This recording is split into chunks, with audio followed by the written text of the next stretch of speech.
దేవరా సినిమాపై NTR lady fans public talk అయితే అదిరిపోతోంది. So దేవరాలో వర క్యారెక్టరే కాకుండా మాస్ గా ఉన్నటువంటి దేవరా క్యారెక్టర్ కూడా ఎంతగానో ఆకట్టుకుంటుందట.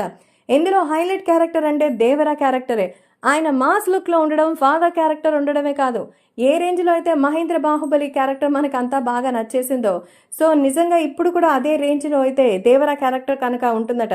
సో సెకండ్ పార్ట్ లో ఎన్టీఆర్ హీరోగా మరొక ఎన్టీఆర్ నెగిటివ్ షేడ్స్ లో ఉన్నట్టు కనిపిస్తుంది, కానీ ఎన్టీఆర్ ఆ పాత్రలో జీవించేస్తారు. మనకి జైలు అవకుశలో జై క్యారెక్టర్ ఎంత ఎక్కేస్తుందో ఇప్పుడు దేవర సినిమాలో కూడా అంతే. సో మొత్తానికి బ్లాక్ బస్టర్ కలెక్షన్స్తో అయితే విపరీతమైన హైప్తో దూసుకెళ్ళిపోతోంది దేవర. అమ్మాయిలైతే ఫిదా అయిపోతున్నారు.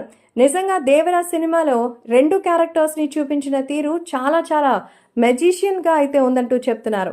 అయితే దేవరాకి సంబంధించి ఆల్రెడీ మిడ్ నైట్ షోస్ నుంచే లేడీ ఫ్యాన్స్ కూడా క్యూ కట్టడం విశేషం.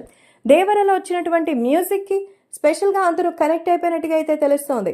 సో నిజంగా అనిరుద్ధ్కి మేము పెద్ద థ్యాంక్స్ చెప్పుకోవాలని, ఎన్టీఆర్కి ఇలాంటి మ్యాథ్స్ బ్యాక్గ్రౌండ్ స్కోర్ ఇవ్వడం ఇదే ఫస్ట్ టైం అని, ఇలాంటిది నేను ఇంతవరకు ఎప్పుడూ చూడలేదంటూ చెప్తున్నారు. సో అభిమానులు ఇచ్చిన రివ్యూ ప్రకారం దేవరా సినిమా భారీ బ్లాక్ బస్టర్ అవడంతో అందరూ ఎంతో చక్కగా అయితే దీని గురించి ఫిదా అయిపోతున్నారు. సో దేవరా సినిమా సూపర్గా ఉందంటూ ప్రతి ఒక్కరు ఇస్తున్న రివ్యూతో దేవరా మాత్రం వేరే లెవెల్ హిట్ అని, ఖచ్చితంగా ఫస్ట్ డేనే 100 కోట్లు సాధిస్తుందని, ప్రస్తుతం ఈ సినిమాకి సంబంధించి పెట్టిన 400 కోట్ల బడ్జెట్ మొదటి వారంలోపే వచ్చేస్తుంది అంటున్నారు ఫ్యాన్స్.